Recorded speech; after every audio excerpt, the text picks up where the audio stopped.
아멘. 자리에 편히 앉아주시 바랍니다. 최근에 코로나 확진자가 다시 좀 재유행하는 것 같습니다. 우리 성도님들 각별히 건강에 유의하시기 바랍니다. 예수 그리스도 이름으로 하나님 말씀 증거하도록 하겠습니다. 성경 말씀 마태복음 5장 6절의 말씀인데요, 1절부터 6절까지 그동안 저희들이 함께 나누었던 예수님의 팔복의 말씀을 생각하시면서 1절부터 6절까지 말씀 한 목소리로 읽도록 하겠습니다. 1절부터 시작. 예수께서 무리를 보시고 산에 올라가 앉으시니 제자들이 나온지라.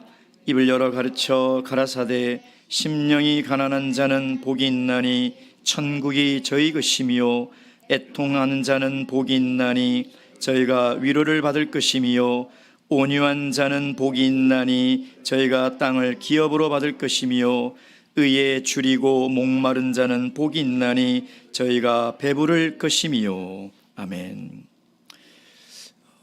최근 외국인들이 한국 문화에 대해서 굉장히 많은 관심을 가지고 있습니다.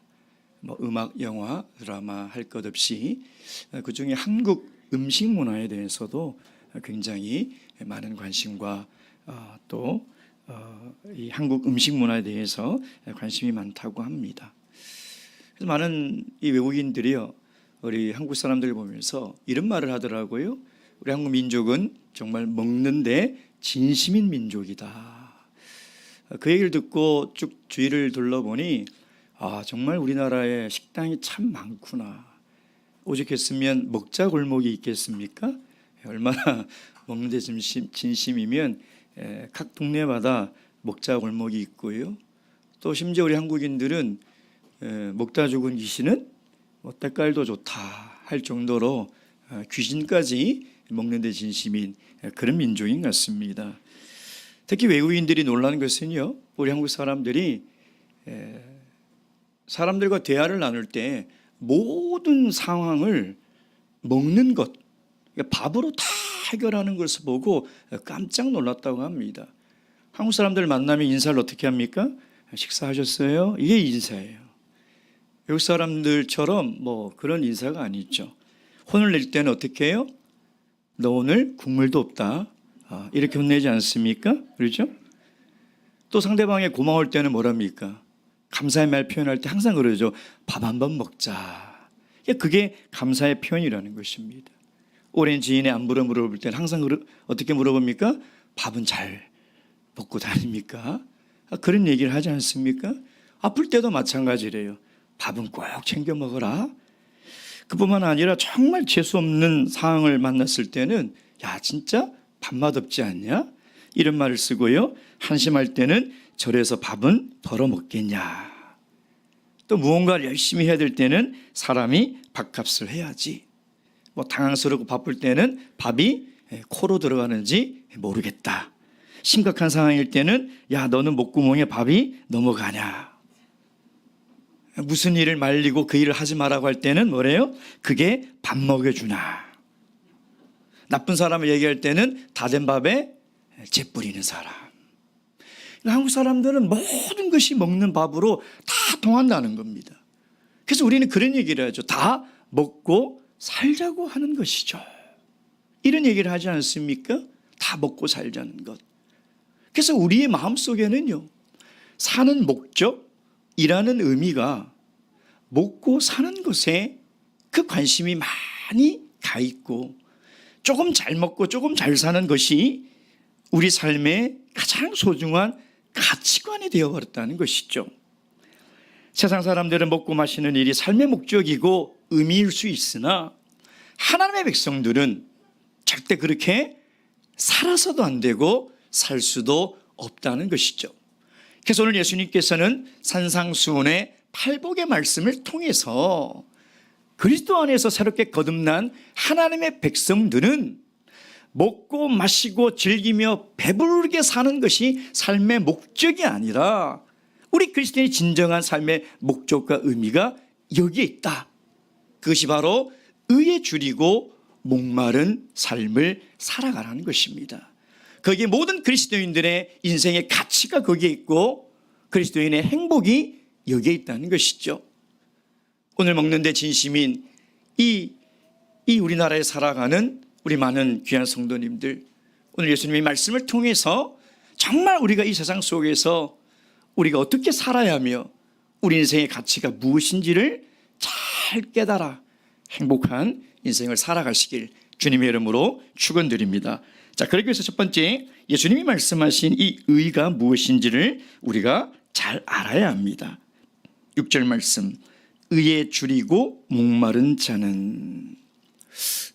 예수님 말씀하시는 이 의가 무엇일까요? 제가 저번 시간에 말씀드렸지만 2000년 전 그 당시 유대인들은 헬라 사상의 영향을 굉장히 많이 받고 있어요. 그러면 우리가 알아야 될 것이 뭐냐면 예수님이 분명히 세 가지의 의를 염두에 두고 이 말씀을 하셨다는 것입니다. 첫째, 헬라 철학에서 이야기하는 의가 무엇인가? 둘째, 로마 제국이 이야기하는 추구하는 의가 무엇이며, 셋째, 바리새인들이 이야기하는 의가 무엇인가? 이것은 앞으로 의에 대해서 쭉 우리가 살펴볼 때 함께 나누도록 하겠습니다. 헬라 철학자들이 이야기하는 의는 뭐냐면 국가와 국가 간의 어떤 신뢰, 사람과 사람 간에 지켜야 될 기본적인 예의, 즉 도덕적인 의를 의미하고 있다는 것이죠. 사회적인 의의 개념이 그 당시 이 유대인들 사회에 큰 영향을 끼치고 있는 사상의 의라는 것입니다. 그러나 오늘 예수님께서 이야기하는 이 의는 그런 개념이 아니라 본질적인 의, 즉 하나님의 의가 무엇인지를 우리에게 이야기하고 있는 것이죠. 여러분, 우리가 산상수훈을 쭉 읽다 보면요, 이 산상수훈의 주제 가운데 이 의라는 주제는 굉장히 중요한 주제라는 것을 반복적으로 출현하는 이 의라는 단어를 통해서 우리는 짐작을 할 수가 있어요. 자, 우리 쭉 이어서 10절에 나가면요, 의를 위해서 또 핍박을 받아야 돼요. 20절에 보면요, 서기관과 바리새인의 의보다 더 나은 의를 가져야 되고요, 6장 1절에 가면 이 의로운 삶을 사람들 앞에서 살지 말고 하나님 앞에 살아라, 그 이야기가 나오며, 어쩌면 마태복음의 가장 중요한 핵심이며 산상수훈의 주제라고 할 수 있는 마태복음 6장 33절 말씀 보겠습니다.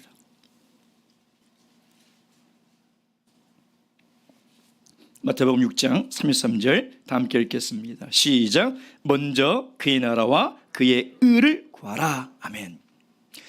먼저 구하라는 것은 두 가지가 있습니다. 첫째, 순서적으로 먼저 구하라는 의미가 있지만 사실 히브리인들이 이 먼저라는 단어에 대한 그 의미의 개념이 뭐냐면 모든 것, 본질적인 것, 즉 하나님의 나라와 의를 구하는 것이 모든 그리스도인의 전부라는 거예요. 가장 중요한 가치라는 거예요. 그 얘기를 하고 있는 것이죠. 성경에서 이야기하는 이 의라는 주제는 굉장히 넓습니다. 굉장히 어려운 주제예요. 그걸 오늘 이 시간 다 다룰 수는 없습니다. 그래서 오늘 예수님께서 마태복음 5장 6절에 이야기하는 의에 줄이고 목마른이라는 이 말씀 안에서 이야기하는 이 의의 개념이 무엇인지를 간단하게 말씀드리면, 쉽게 이야기하면 이 의라는 것은 하나님과의 관계입니다. 하나님과의 관계. 바울사도가 로마서에서 칭의라는 개념을 우리에게 설명을 하고 있습니다. 어떻게 우리가 의롭다 함을 얻을 수 있느냐, 우리가 어떻게 하면 의롭게 될 수 있느냐, 그것은 오직 세례를 통해서 될 수 있다는 것이죠. 그 세례를 통해서 우리의 죄 사함을 얻으면 하나님과의 관계 속에 막혀있던 그 죄의 담이 무너져 버려서 원래 하나님이 우리 인간을 창조하셨던 그 아버지와 아들과의 관계가 회복이 된다는 거예요. 그것이 의라는 거예요. 하나님과의 원수되었던 관계가, 하나님과의 대적되었던 그 관계가 세례를 통해서 죄사함을 받고 하나님과의 관계가 회복이 되었다는 거예요. 그런데 그것으로 끝이 아니라는 것입니다. 로마서 8장 30절 말씀 보겠습니다. 로마서 8장 30절입니다. 로마서 8장 30절 말씀. 로마서 8장 30절 말씀입니다. 다 함께 읽겠습니다. 30절 시작. 또 미리 정하신 그들을 또한 부르시고 부르신 그들을 또한 의롭다 하시고 의롭다 하신 그들을 또한 영화롭게 하셨느니라. 아멘. 우리가 세례를 받아 의롭다 여김을 받은 것도 중요하지만 그보다 더 중요한 것은 이 의로 맺어진 하나님과의 관계를 유지하는 거예요. 관계를 유지한다는 것은 뭐냐면 바로 성화라는 거죠. 하나님의 거룩의 성품에 내가 늘 항상 참여하고 하나님과의 관계가 이제 죄로 막혔던 관계가 허물어졌기 때문에 그 관계가 어떻게 돼야 돼요? 더 깊어져 가야 돼요. 하나님의 거룩에 참여함으로 말미암아 하나님의 그 거룩의 성품을 우리가 점점 닮아가는 관계, 그것이 오늘 예수님께서 이야기하는 의라는 개념이라는 것입니다. 여러분, 하나님이 우리를 자녀 삼아 주시면서요, 자녀된 우리에게 요구하는 것은 딱 한 가지입니다. 하나님이 우리들에게 뭘 요구하고 계실까요? 그의 죽으심으로 열어놓은 그 세례와 영생의 길로 우리를 의롭다 함으로 여겨주셨는데, 자녀를 삼아주셨는데, 그 이후에 우리에게 요구하는 것이 딱 한 가지. 그게 뭘까요? 믿음으로 하나님 말씀 순종하며 살아가는 거예요. 그거 한 가지밖에 없어요. 왜? 그것이 하나님과 우리 사이를 지켜주는 의라는 거예요. 의라는 것은 하나님께서 우리에게 하신 그 말씀을 절대적으로 신뢰하는 거예요. 그 신뢰하는 것을 믿음으로 보여주는 것이 뭐냐면 그 말씀대로 순종하며 살아가는 것. 그럴 때만이 우리가 하나님의 그 의의 관계로 맺어진 그 관계가 더 깊어져 가고 하나님의 거룩을 더 닮아가고 더 하나님의 성품을 참여하는 그런 관계로 성장한다는 거죠. 마태복음 7장 24절 말씀 보겠습니다. 마태복음 7장 24절 말씀. 마태복음 7장 24절 27절 말씀입니다. 24절부터 27절 다 함께 읽겠습니다. 시작. 그러므로 누구든지 나의 이 말을 듣고 행하는 자는 그 집을 반석 위에 지은 지혜로운 사람 같으니 비가 내리고 장수가 나고 바람이 불어 그 집에 부딪히되 무너지지 아니하나니 이는 그 주초를 반석 위에 놓은 연고로 나의 이 말을 듣고 행치 아니한 자는 그 집을 모래 위에 지은 어리석은 사람 같으리니 비가 내리고 장수가 나고 바람이 불어 그 집에 부딪힘에 무너져 그 무너짐이 심하니라. 우리가 산상수월의 말씀을 듣고 하나님의 말씀을 듣고 그래 그렇지 그렇게 살아야 돼 알겠어 이해했어 그리고 돌아서서 그 말씀에 순종하지 않으면 하나님과 우리 관계가 깨어져 버린다는 거예요. 환난이 오고 고난이 오고 시험이 오고 유혹이 오면 그 세례를 통해서 맺어줬던 그 의롭다 칭함을 얻었던 그 하나님의 자녀의 관계가 어느 순간에 깨어져 버린다. 그래서 성화의 과정 속에서 이 의를 더 견고하게 하나님 관계를 만들어 가려면 하나님의 말씀을 믿고 순종해야 돼. 그 말씀대로 살아가야 돼. 그래야 우리의 믿음이 절대 무너지지 않는 거예요. 하나님과의 관계가 깨어지지 않는 것이죠. 여러분, 세상의 나라와 나라가 이 공의와 정의의 관계가 없다고 생각해 보세요. 기업과 기업이 사람과 사람과 이 신뢰와 정의의 관계가 없다고 한번 생각해 보세요. 어떻게 될까요? 전쟁은 끊이지 않을 거예요. 그 사회는 무법천지가 되어서요, 동물의 세계와 다름이 없습니다. 모든 것이 다 무너져 버려요. 마찬가지예요. 하나님과 우리 사이에 이 하나님과의 관계의, 즉 하나님의 말씀을 믿고 절대적으로 신뢰하고 순종하는 이 삶이 없으면 하나님과 우리 관계는 어느 순간에 무너져 버려요. 한순간에 사라져 버려요. 내가 말씀을 많이 읽은 것 같고 말씀을 많이 들은 것 같고 안 것 같지만 그건 다 모래 위에 지어놓은 우리의 신앙이라는 거예요. 환난이 불어닥치고요, 감당할 수 없는 시험이 몰아닥칠 때 내 믿음을 지킬 수가 없어요. 한순간에 무너져 버린다는 것이죠. 그래서 창세기 15장 6절에 보면 하나님이 아브라함의 의를 이렇게 얘기하고 있어요. 아브라함이 여호와를 믿으니 그를 의롭다 칭하였더라. 뭘 믿었어요? 백세의 아들을 주겠다는 것을, 그 불가능한 하나님의 약속을 믿었다는 거예요. 그것을 믿고 그대로 기다리고 순종하니 하나님이 그것을 의롭다 여겼다는 거예요. 그것이 오늘 예수님께서 오늘 우리에게 이야기하는 의라는 것이죠. 사랑하는 성도 여러분, 오늘 우리가 하나님의 관계에 있어서 하나님의 말씀을 신뢰하고 순종하냐 안 하냐, 이것은요, 내가 하나님과의 관계를 유지하고 하나님 관계를 깨뜨리지 않느냐, 너무나 중요한 거예요. 이 의는 하나님과 나와의 가장 중요한 관계를 이루게 하는 것임을 믿으시고 늘 하나님 말씀에 순종하며 이 하나님께서 맺어주신 이 의를 잘 지키며 성장하고 또 성숙하는 그런 신앙을 살아가시길 주님의 이름으로 축원드립니다. 자, 그렇다면 이 의를, 하나님과 관계를 지속적으로 유지할 뿐만 아니라 더 깊은 관계로 우리가 성숙하게 만들기 위해서는 어떻게 해야 되냐 이 말이에요. 두 번째, 그렇다면 나는 무엇에 줄이고 목마른 사람인지를 정말 솔직하게 돌아봐야 돼요. 세례를 받았다, 이것으로 절대 끝나서는 안 돼요. 내가 교회에 나온다, 내가 말씀을 읽었다, 내가 예배를 드린다, 여기에서 끝이 나면 안 돼요. 그 당시 모든 유대인들이 다 그렇게 살아가고 있었어요.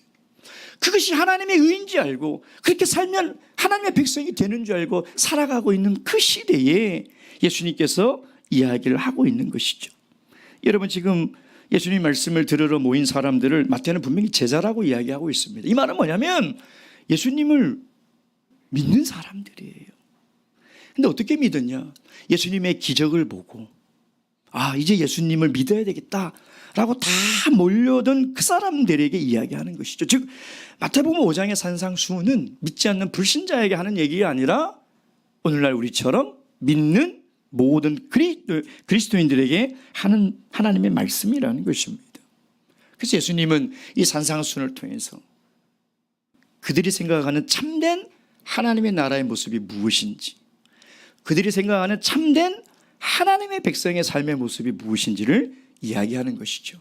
다시 얘기하면 오늘 우리가 그리스도인으로 살아가는 삶의 참된 모습이 뭐냐는 거예요.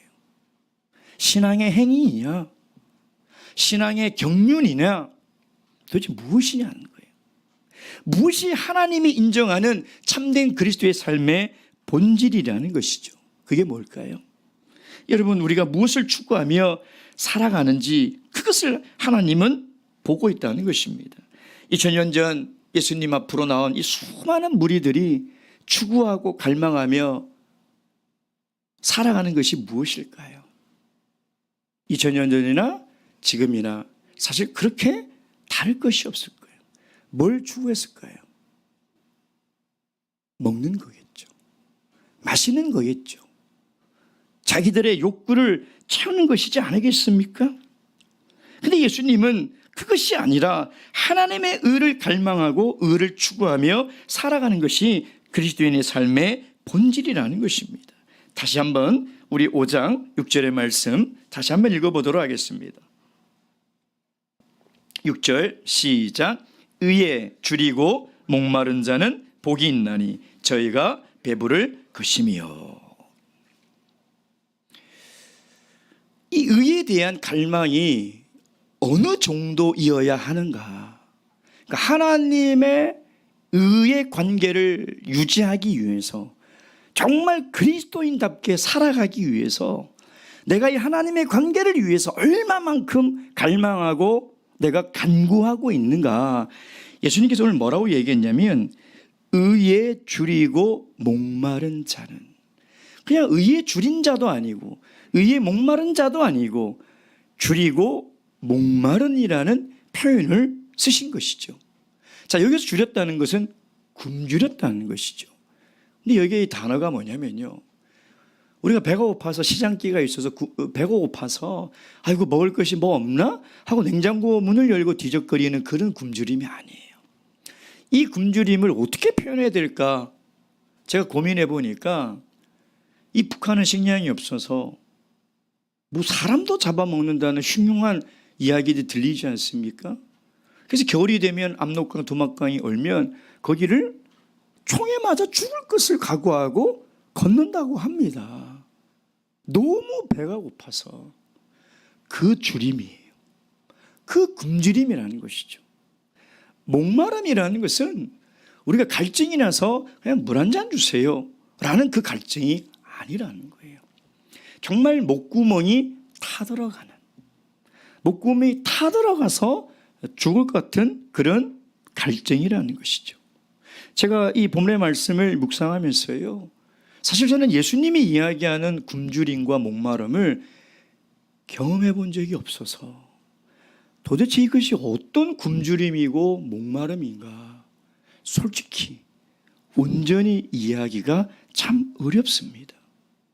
그래서 이 말씀을 묵상하면서 제 스스로를 먼저 비춰볼 때 나는 정말 예수님이 말씀하시는 것 같은 그런 하나님과의 관계의 그 의를 내가 굶주려 하고 목말라 하는가? 라고 아무리 말씀을 비춰봐도 저는 부끄러워요. 정말 부끄러워요.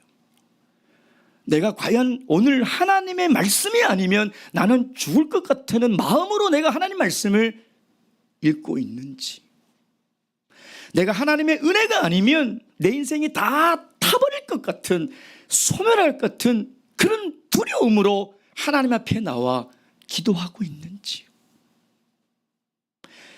정말 하나님께 예배를 드리지 않으면 내가 살 수 없을 것 같은 그런 위기의식을 느껴서 내가 하나님 앞에 나오고 있는지를 제 스스로를 돌아보면요, 자랑스럽게 그렇다라고 이야기를 할 수가 없을 것 같아요.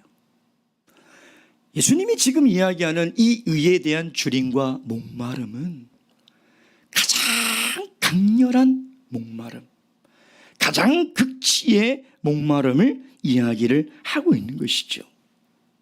그러니 우리가 하나님과의 관계를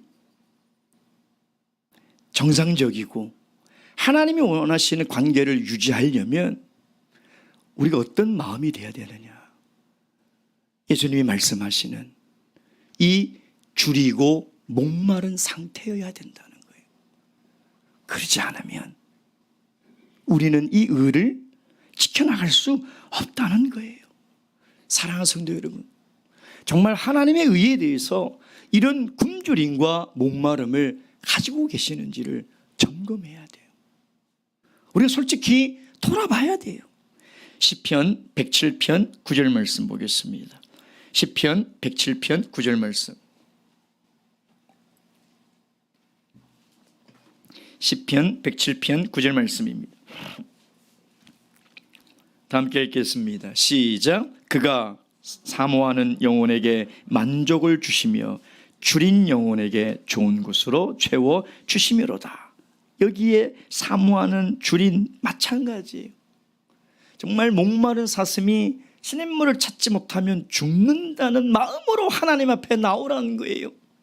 그런 마음으로 예배자의 자리에 나오고 그런 마음으로 하나님의 말씀을 들으라는 거예요. 그때 하나님께서는 좋은 것으로 채워주신다는 거예요. 어떤 신학자에게 그렇게 물어봤어요.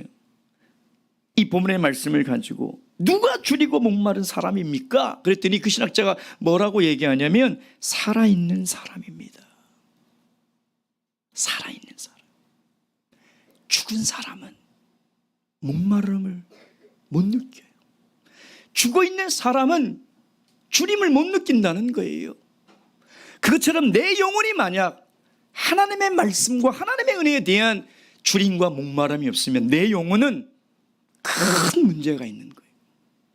병들어 있거나 죽어가고 있거나 죽은 거예요.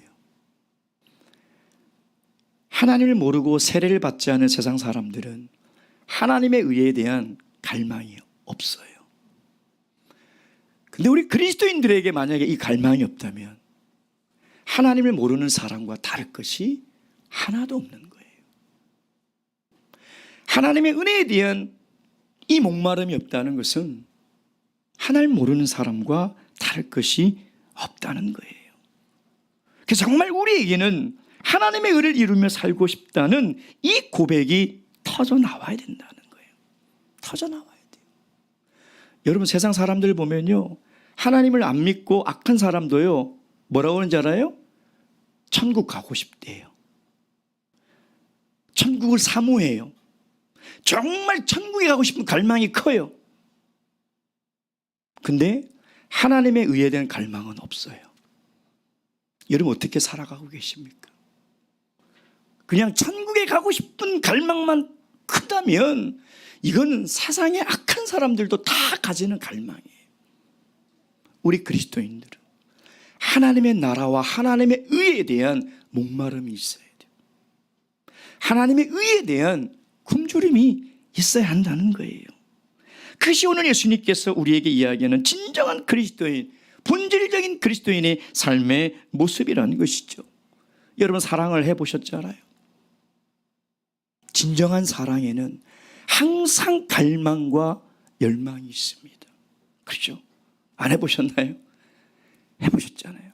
가장 큰 갈망이 뭐예요? 사랑하는 대상이 생기면 가장 큰 갈망이 뭐예요? 항상 함께 있고 싶은 거예요. 항상. 우리가 정말 하나님과 이 의로운 관계를 유지하려면 항상 하나님 안에 거하고 싶은 이 갈망과 이 목마름이 우리 안에 있어야 되는 거예요. 그래서 늘 말씀 안에 거하고 늘 성령 안에 거하고 그렇게 살아가는 뜨거운 갈망이 우리 안에 있어야 한다는 것이죠. 사랑하는 성도 여러분, 저와 여러분의 이 영혼의 심령에 이런 주림과 목마름이 있다면 매일 예수님이 아니고서는 내가 살아갈 수 없다. 매일 하나님의 은혜가 아니고서는 나는 도저히 존재할 수 없다. 이런 마음이 가득하다면 우리가 드리는 기도, 우리가 드리는 찬양, 우리가 드리는 예배가 달라지지 않겠습니까? 하나님께서 반드시 그런 영혼에게는 채워주신다는 거예요. 하나님의 은혜로 반드시 채워주신다는 거예요. 그러니까 우리가 회복하고 점검해야 될 것은 하나님의 은혜를 의심할 것이 아니라 내 영혼 안에 진실로 그런 갈망이 있느냐, 하나님의 은혜와 말씀이 아니면 나는 죽을 것 같다는 그런 타는 목마름과 굶주림이 있느냐, 그것이 중요하다는 거예요. 자, 마지막 세 번째, 이런 하나님의 의를 갈망하는 줄이고 목마른 사람에게는 하나님이 어떤 복을 주시겠다고 이야기하고 있습니까? 마태복음 5장 6절 말씀 다시 한번 읽겠습니다. 마태복음 5장 6절 말씀 시작. 의에 줄이고 목마른 자는 복이 있나니 저희가 배부를 것임이요. 아멘. 사실 2000년 전 예수님 앞으로 몰려든 수많은 유대인들은 줄이고 목마른 사람들이었어요. 얼마나 경제적으로 사회적으로 못 먹고 힘들게 살아가고 있었냐. 근데 사복음서를 보면요, 그들 깊숙한 곳에 뭐가 있냐면 못 먹고 못 마시는 그런 고통도 있는데 정말 큰 고통이 뭐냐면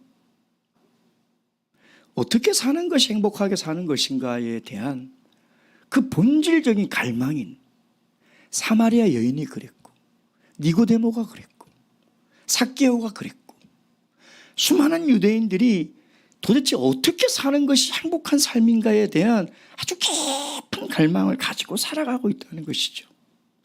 그래서 그들은 정말 어떻게 사는 것이 행복하게 사는 것이며 하나님의 복을 누리며 살아가는 건지를 몰라서 지금 예수님 앞에 나온 것이죠. 여러분, 어떻게 사는 것이 행복하게 사는 것입니까? 우리가 어떻게 살아가야 하나님의 복을 받으며 하나님의 복을 누리며 살아갈 수 있는 것일까요? 그러니 그런 어떻게 살아가는 것이 정말 행복한 삶인지를 모르고 그 혼돈 속에서 살아가는 그 사람들을 볼 때 예수님이 얼마나 안타까운 마음으로 이 말씀을 하셨겠냐 이 말이에요. 예수님이 정말 진심으로 그들이 행복한 삶을 살기를 원하는 마음으로 이 말씀을 하셨겠냐 이 말이에요. 그러니 오늘은 우리는 이 말씀을 들을 때 그 예수님의 안타까움을 우리는 진심으로 믿고 생각하고 이 말씀을 들어야 된다는 것이죠. 여러분, 어떤 사람이요, 낙타를 타고 사막을 여행하다가 물이 다 떨어져 버리는 거예요. 길을 잘못 들어서. 나중에 가니까 너무 목이 말라서 견딜 수 없어서 결국은 이 낙타를 죽여서 그 낙타 안에 있는 물을 먹었다는. 그 말은 뭐냐면 낙타가 없으면 죽는 거예요. 그만큼 목이 마르다는 것은 우리 인간이 느낄 수 있는 엄청난 고통이라는 것이죠. 그러니까 인간이 줄일 때 욕망이 있고 목마를 때 그 욕망이 분명히 있다. 이것은 인간의 가장 기본적인 욕구며 중요한 욕구라는 거예요. 자, 그러다 보니까 이 많은 사람들이 인생의 행복을 어디서 찾습니까? 먹고 마시는 것에 찾잖아요. 조금 더 잘 먹으면 행복감을 느끼고 조금 더 잘 마시고 잘 살면 만족을 누리며 살아가는 것이 이 세상 사람들이 추구하는 행복한 삶의 이 가치라는 것이죠. 그런데 오늘 예수님께서 말씀하신 네 번째 행복 이론을 보면 의에 줄이고 목마른 자는 복이 있나니 저희가 배부를 것이다. 이 배부른다는 건 뭐냐면 만족한다는 거죠. 행복하다는 거예요. 제가 이 말씀을 묵상하면서 이 말씀을 거꾸로 뒤집어 보니까 어떤 말씀이 되냐, 다른 것에, 세상적인 것에 줄이고 목마른 사람은 행복할 수 없다는 거예요. 세상적인 것을 갈망하며 그것을 쫓아가는 인생은 절대 행복할 수 없다는 거예요. 그것이 오늘 예수님께서 우리에게 하신 말씀이라는 거예요. 저는 정말 여러분들이 행복한 인생을 살기를 진심으로 원합니다. 진심으로. 하나님께서 이스라엘 백성들에게 이걸 가르치기 위해서요, 애굽에서 이끌어내어 가나안까지의 길이 가까우나 그들을 홍해의 길로 돌려 광야 길로 인도하신 것이죠. 자, 광야 40년 동안 그들이 가장 힘들었던 게 뭐예요? 줄임과 목마름이에요. 줄임과 목마름. 왜 하나님께서 그 고통을 경험하게 하셨을까요? 광야에 들어오자마자 너무 목이 말라서 마라에서 뛰쳐왔더니 물이 있어서 못 먹었잖아요. 그러니 돌을 들어 모세를 죽이려고 아우성을 치지 않습니까? 먹을 것이 없으니 하나님을 원망하고 심지어 하나님의 구원까지도 그들은 뭐라고 해요? 오해하죠. 아, 애굽에 매장지가 없어서 우리를 이곳으로 인도하여 이곳에서 죽게 한다는 거죠. 하나님의 구원의 은혜까지도 그들은 의심하고 불신앙으로 해석하고 있지 않냐면, 하나님이 정말 그랬을까요? 하나님의 진심은 그들이 진정한 행복한 삶을 살아가기를 원하는 거예요. 그러니 뭘 깨달아야 돼요? 아, 사람은 먹고 마시는 것을 갈망하면 절대 행복할 수 없구나. 사람은 절대 이 세상의 것을 갈망하면 절대 행복한 삶을 살아갈 수 없구나. 그걸 가르쳐 주고 싶었던 거예요. 사람의 본질이 어디에 있냐 이 말이에요. 여러분, 사람은 아무리 먹고 먹어도 배부름이 없어요. 사람은 아무리 마시고 마셔도 절대 갈증을 해소할 수가 없어요. 왜 그럴까요? 사람은 짐승이 아니기 때문에, 영적인 존재이기 때문이죠. 우리의 영혼이 맛있는 걸 먹는다고 우리 영혼이 만족할까요? 우리 영혼이 세상의 것을 마신다고 우리 영혼이 만족할까요? 절대 만족할 수가 없는 거예요. 그러니 불행한 거예요. 아무리 먹고 마셔도 만족을 누리지 못하는 거예요. 그래서 하나님이 정말 이스라엘 백성들에게 광야에서 가르쳐주고 싶었던 것은 인간이 행복하게 사는 비결이 사람의 떡으로만 사는 것이 아니라 하나님의 입에서 나오는 말씀으로 살아. 그것이 행복의 비결이고 행복의 본질이 거기에 있다는 거예요. 신명기 10장 13절 말씀 보겠습니다. 마지막으로 신명기 10장 13절 말씀입니다.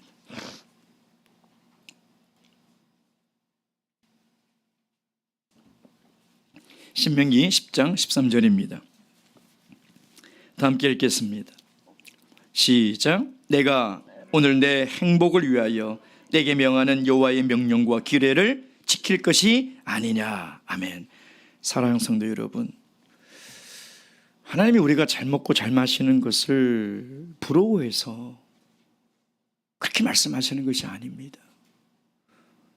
무엇을 먹을까, 무엇을 입을까, 이것은 다 이방인이 구하는 것이니 너희들 구하지 말고 염려하지 말라는 것은 우리를 고통과 힘든 삶으로 인도하려고 그러는 말씀이 아니에요.